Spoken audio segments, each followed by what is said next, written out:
Une journée bien remplie pour le chef du gouvernement ce jeudi à Londres. 9 h, Amadou Gon Coulibaly est à la Chatham House, l'Institut royal des affaires internationales. Au pupitre, il expose sur les atouts de la destination Côte d'Ivoire et ses perspectives de développement. Au niveau bilatéral, les relations ivoiro-britanniques présentent de réelles potentialités qui sont insuffisamment exploitées. Le gouvernement ivoirien est donc ouvert pour l'examen de tout nouvel instrument permettant de rendre notre coopération plus dynamique.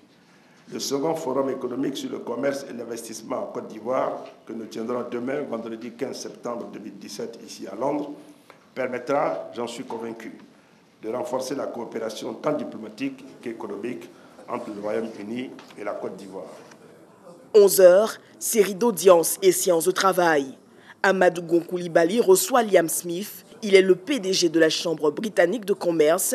Il représente aussi une brochette d'entreprises écossaises désireuses d'investir dans le pays. Une opportunité pour le secteur de l'énergie, selon le ministre Thierry Tannot. Il est vrai que le secteur en ce moment du pétrole est un secteur qui est difficile du fait des cours internationaux.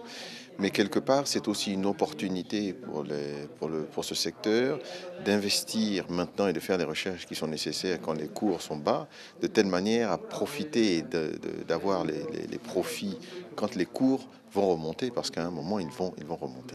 13 h, aux affaires étrangères, rendez-vous avec le ministre britannique pour l'Afrique, Stewart Hope. Le renforcement de la coopération économique entre les deux pays reste au cœur des échanges.